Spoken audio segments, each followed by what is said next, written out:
Hello, everybody, and welcome back to a vlog. Regular videos coming out regularly, but vlogs just randomly pop in here and there if anything newsworthy or I find interesting happens. In this case, E3 is going on, and Nintendo did their press conference earlier today, and I've been watching a lot of their Treehouse Live stuff. So with that, all the major press conferences are out of the way, so I think now's the time to do a big E3 roundup, but not a big E3 roundup, sort of something like what like a lot of people are doing, like Pro Jared or someone. If I do this anything, I do recommend if you are curious about like big summations of E3 press conferences and don't feel like you want to waste the hour or so the press conferences take, I recommend you watch Pro Jared's video as he goes through pretty much the entire conference and gives his summation of events and how he feels about it all. I'm going to do something similar to that, but I'm going to only talk about events that personally mattered to me personally. So I'm gonna skim over the Microsoft event, but I'm not gonna directly jump into Nintendo as you probably would think I would. So that's the most recent one, and I just admitted to spending pretty much a lot of the day watching Nintendo's E3 stuff and Treehouse Live and whatnot. Uh, I'm going to first off. I want to talk about in order EA. Wait, it was Activision that went first. Damn it, I'm already fucking up. But anyway, I was going to talk about EA real quick. Uh, EA's press conference, it focused heavily on its various sports games like Madden, 2K, FIFA, all that stuff. And they're really trying to push these games to make them seem like they're just not updated versions of last year's game, just an updated roster and a graphics upgrade. And honestly speaking, I applaud that. I've been saying for a long time these games are nothing more than just roster updates. Like honestly, can just be DLC, and just you think that will just make it easier on them, but no, they're actually trying to make full games instead of just random bullshit.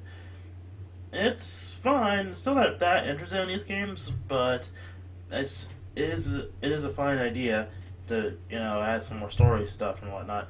The most interesting thing I found from EA's press conference was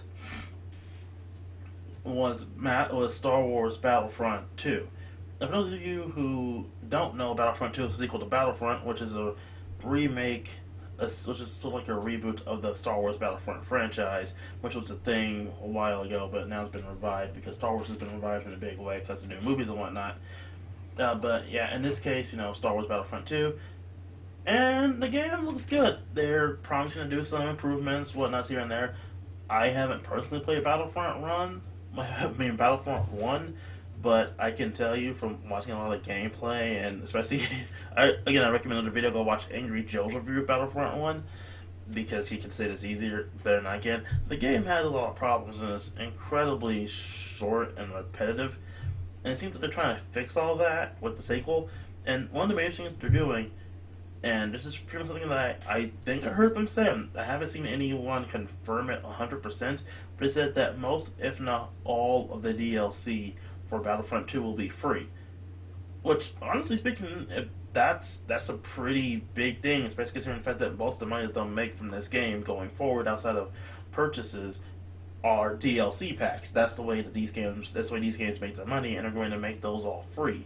And I imagine some DLC, like major expansions, will be paid for, but to have the map packs, which again is where they make most of their money, be free, and some character packs possibly. That's a pretty big step, and honestly speaking, I would kind of love to see that be the standard for shooters going forward.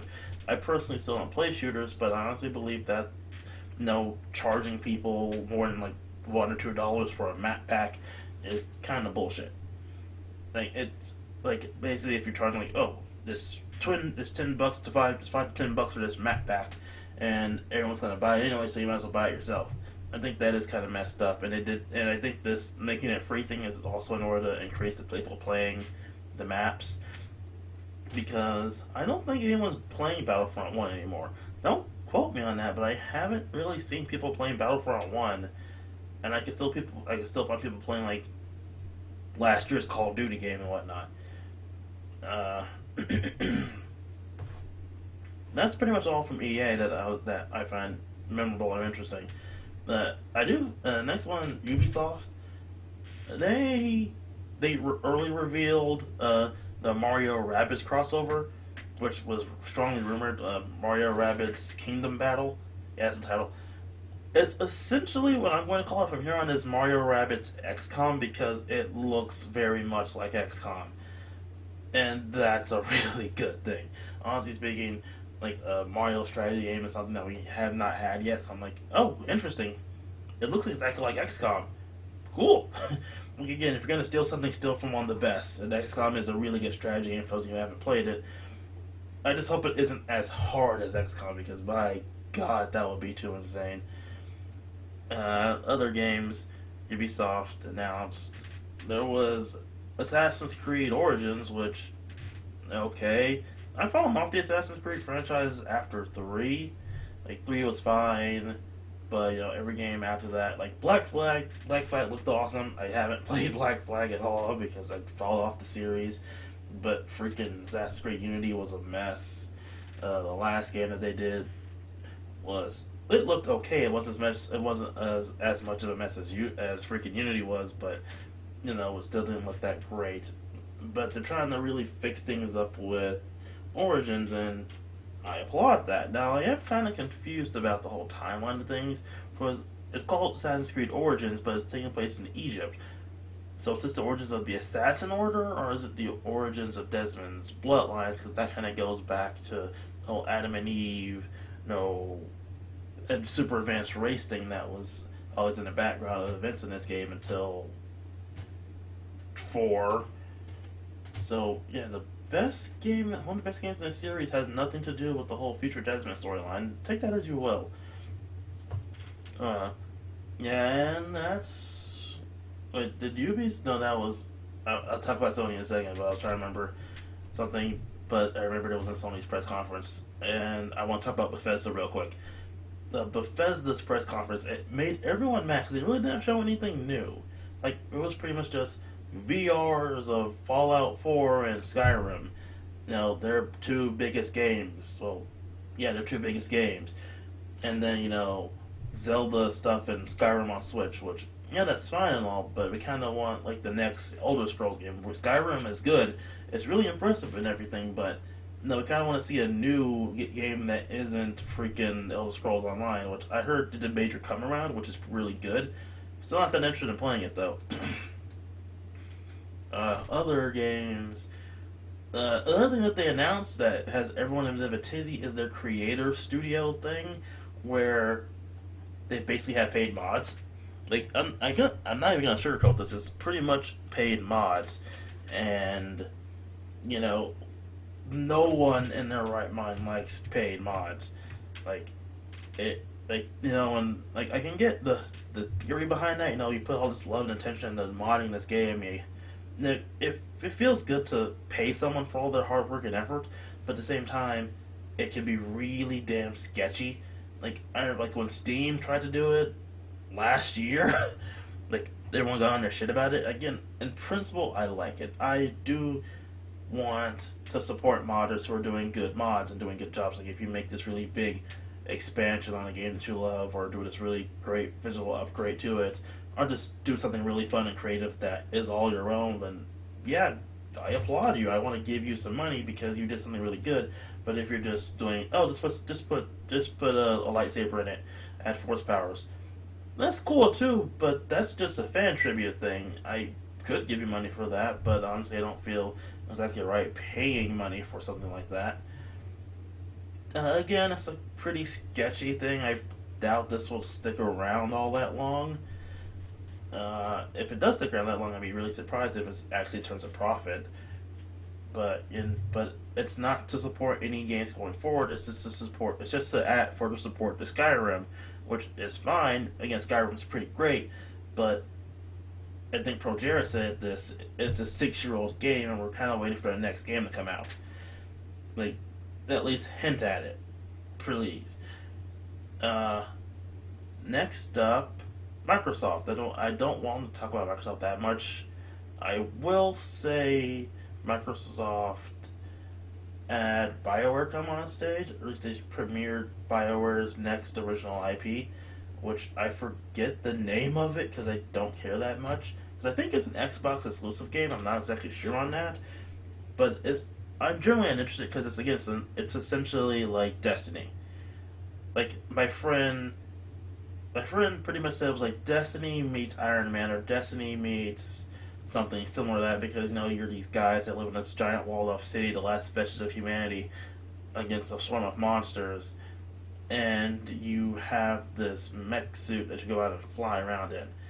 The game looks good. I imagine that they probably came up with the concept of this while they were working on a jetpack for Mass Effect Andromeda, which I do like the idea that all this work you put in on one project, you can use that for another project. That's pretty cool. Yeah, I wouldn't be surprised if it was using some of the same similar assets as Mass Effect in some way, shape, or form. Hopefully not the visual animation assets. We can make jokes about that for years. But it looks interesting. The one thing that always just sticks out in my mind about the game was how, like, basically you notice this every time they try to do like a live demonstration or live recording of someone playing a game, and like a group of people playing a game together and they're talking. And it's like this is way too damn tame for online gamers. Even if they're friends, I don't hear yelling out an expletive and they're talking too damn civil about everything. And they're getting way too hyped. Like it's obviously fake, and it's kind of hilarious that it's all so damn fake.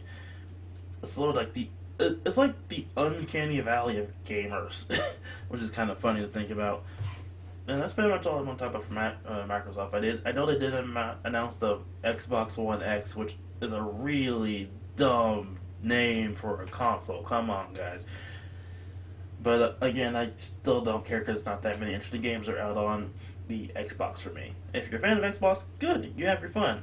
I'm just going to say, I'm going to be over here playing Persona 5 yet again. To give a hint about what's going to be in my best of year list later this year. On to Sony. Sony did okay.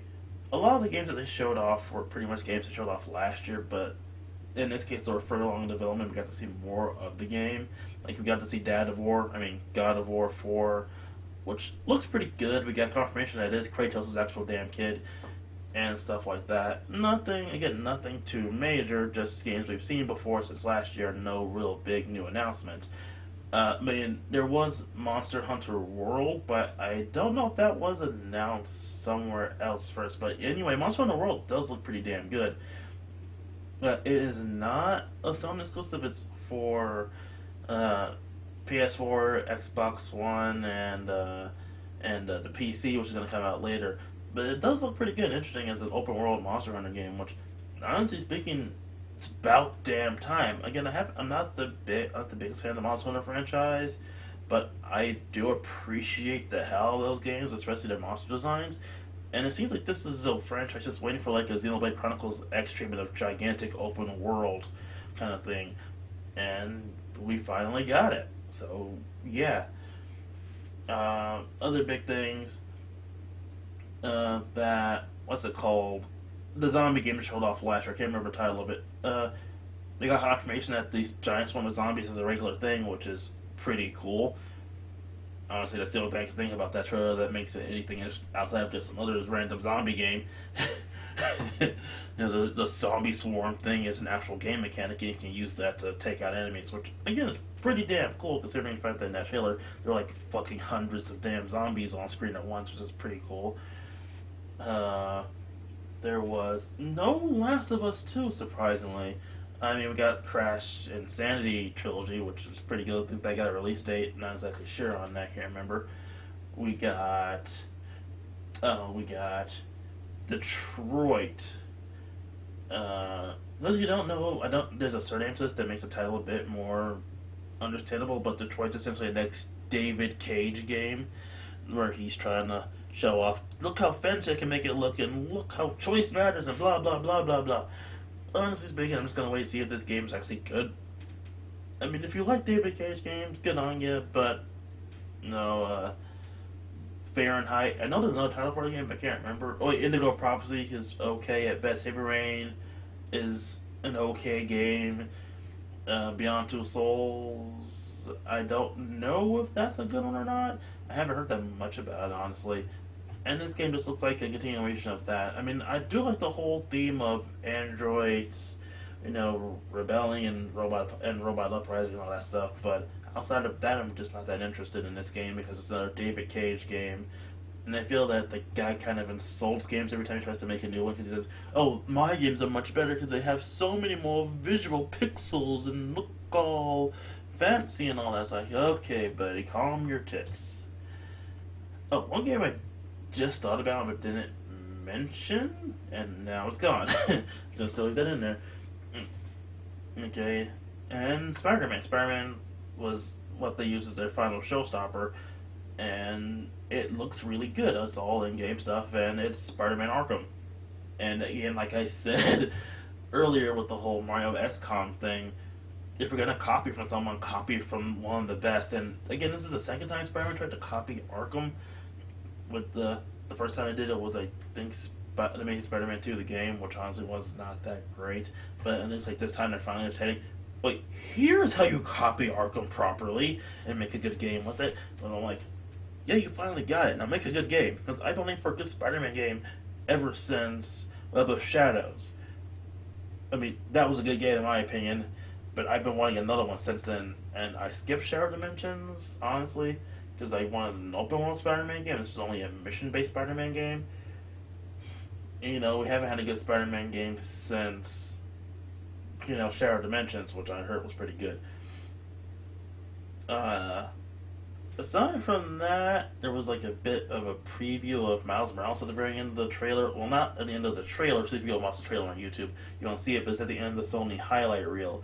Which is interesting, but I have no idea what they're going to do with that, considering the fact that there are Peter Parkers a playable character, and it's a young Peter Parker, not like adult Peter Parker, where it makes sense, he's trying to train Miles. And a similar thing to Dad of War, which would be interesting. I kind of want that now, a game where you're Peter Parker trying to help teach Miles how to be Spider-Man. Or that could be a potential movie. No, that's like a decade away. Yeah, aside from that, nothing really all that stand out to me.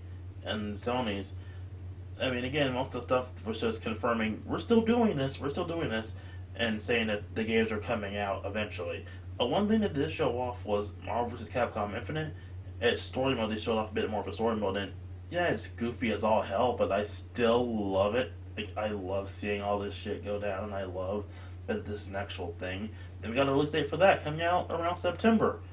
Dear God, the third and fourth quarters are going to kill my fucking wallet. So finally on to the big name, at least the one I cared the most about this year, because Nintendo. So their press conference was, again, it did another direct, which was only 25 minutes, and everyone's kind of still iffy on the whole Nintendo not having like the big stage show thing, just having like a direct and then focusing on Treehouse Live stuff for the rest of the day. Honestly speaking, I'm in favor of it because it does more to show off the games, and honestly speaking, anything that shows off the games is great.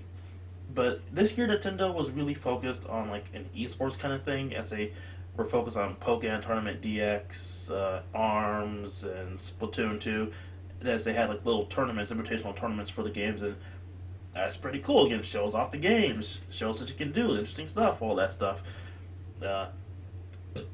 Again, it seems like Nintendo's trying to do like an esports thing, which I don't think they're gonna get like big esports, like a League of Legends or even Overwatch kind of big, but I do think they might get like Pokemon sized esports, which is pretty big, but not like super big. Like, it's not like a major esport.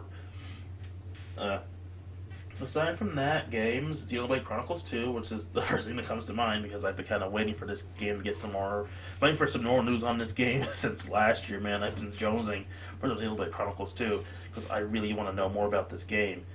And we got a release window. I know there was a big rumor that this game was going to be delayed till next year, but it seems like they're still planning to release it in Q4, which honestly is pretty good. I did hear, again, like I watched a lot of videos, I did hear a lot of people complain they didn't show any gameplay footage, but a lot of the trailers that they showed off were just, in the direct itself, was just trailers, and they showed gameplay footage of it during the Treehouse Live events. I'm not saying it justifies it, as it does involve you sitting around watching a Treehouse Live event all damn day, But I will say it is a pretty clever strategy just to show, hey, we're gonna be showing you this trailer, but if you stay tuned and keep watching, we'll actually be showing you gameplay footage later on in the live stream. I mean, they didn't advertise that. I kind of wish that they did advertise that a bit better, because that would have ended a lot of complaints right then and there. But again, I do think it's pretty impressive that they still showed off some live gameplay stuff and still managed to keep their 25-minute direct. Uh, it looks a lot like Xenoblade Chronicles, which is a good thing in my opinion. But there's a whole pair up mechanic thing, which is interesting. Looks like every character has someone that they pair up with for combat. Meaning that technically speaking, you have two. You're controlling two characters instead of just one, which is interesting. I kind of want to like even if you see it, it's hard to describe it, and it's something that you kind of have to play.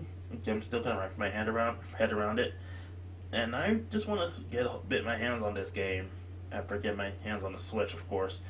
Speaking of the Switch, which again was their major thing, Mario Odyssey got a release date of October something, and interestingly enough, this game is so full of different Mario references. It's kind of hilarious. Like Paulina shows up as a character in the game. Like she's the mayor of New Donk City, and she's seen this whole song thing in the trailer, and it's pretty cool. And like the whole hat mechanic thing is getting a bit more expanded on, as you're able to use your hat to possess people, which is honestly a pretty cool. Like you can possess anything, like any living thing, like random animals, giant T Rexes, enemies. It's like that's pretty damn cool, and I'm like, yes, yes, yes, yes. But wait, I can imagine some difficult as hell platforming shit with that in there, so I'm like, still yes, but terrified at the same time. At least on Mario's Lost Levels hard mode shit. Next to that, again, it's Mario Odyssey. The more I see of that game, the more fun it somehow ends up looking, and I'm like, when, how, soon, play now. Again, I honestly can't wait for that game to come out because I will have so much fun playing it. Again, I do love me some big ass 3D Mario games. Speaking of big ass 3D Mario, let's talk about this counter opposite Sonic. Sega didn't have a press conference, but Sonic Forces was displayed a lot, and we got to see some Sonic Forces trailers and some gameplay stuff, which is pretty cool. One of my friends was more excited about that stuff than the Mario stuff because he's a big Sonic nerd. I am curious about the story a bit more now because it has like several it has like Chaos, Shadow. There was someone else there, but I forgot what game he's from. Well, it was Metal Sonic. No, I did forget Metal Sonic. And then the dude from Sonic Lost World, at least the Leader of the Deadly Six, he was there too. And this fifth new evil character who was also there for some reason. And they're attacking Sonic, so Shadow's a bad guy again, at least under mind control, and he's working with these other villains. Like Metal Sonic, the Deadly Six guy, I understand them, but why is Chaos here? And how is Shadow a bad guy again? And if that's the case, should Knuckles be under mind control too? Because he was technically a bad guy in his first appearance? I don't know. I'm just more curious about what exactly is going on in Sonic Forces, which I guess it works. Switching gears back to the main Nintendo titles, we got a new Kirby game announced, and awesome. This game, it looks a lot. I heard it looks a lot like Superstar. Like a mix between Superstar and Return to Dreamland, because you're able to turn enemies into allies and have them fight alongside you.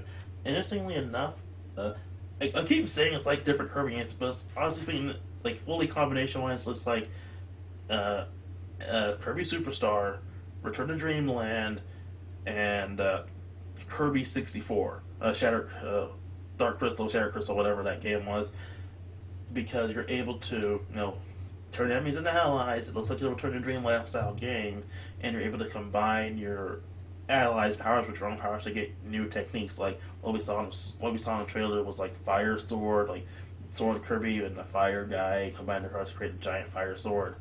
Or bombs and an ice guy make ice bombs and something with water. I didn't pay that much attention. I was too kind of like yes. New Yoshi game was announced, and Instead of yarn, this time it's cardboard, and it still looks cute, which is the main thing about these games that I enjoy. It looks very, very cute. And we just need some cute games every now and then. We got some more Fire Emblem Warrior stuff. Again, some people, I heard complaints that there wasn't gameplay stuff, but the announced covered a Treehouse Live, and it looks like what I would expect it to look like as a Fire Emblem Dynasty Warriors crossover, which, again, this was like the most obvious thing in the world. I'm surprised it took them so long to do it. Again, I'm surprised that Zelda got theirs first and not Fire Emblem. But again, the major disappointment is that's only going to be like the more recent games like Awakening, Shadow Dragon, because it was the first one, so we had to do Shadow Dragon and Fates. I would be surprised to see some Echo stuff show up later on, even if it's just DLC. Honestly speaking, I'll kind of be welcome to some Echo stuff. I've been playing the hell out of Echoes recently. Uh, on top of that, the story is pretty much what you think from Fire Emblem. Pair of uh, kicked out royalty, going back to her kingdom to kill a dragon, which is pretty much the plot of most, if not all, Fire Emblem games. Which is pretty. Like, I don't know what I was expecting, but that was obvious. We're getting a little late, so let me start trying to wrap this up. There were some more games talked about. Rocket League, for one. But the one thing I want to talk about specifically is Pokemon. Next few minutes, I want to talk about Pokemon. Like, they didn't have any Ultra Sun, Ultra Moon stuff. They only mentioned Pokemon Tournament because they're going to be having a big tournament for that later on in the E3. But the one that they mentioned, but they did mention specifically Pokemon. They did not Pokemon. They just mentioned like offhandedly they are making a core RPG Pokemon game for the Switch. Now, a lot of people are saying that this means that mainline titles coming out on the Switch next year, which would be a little surprising unless it's just like an updated version, remade or whatnot, like Ultra Sun, Ultra Moon HD or something like that. Or like the Sinnoh remake everyone kind of wants to happen. I don't think it's a mainline title because I'm thinking that would be kind of weird to be so damn fast unless it's again just a remake.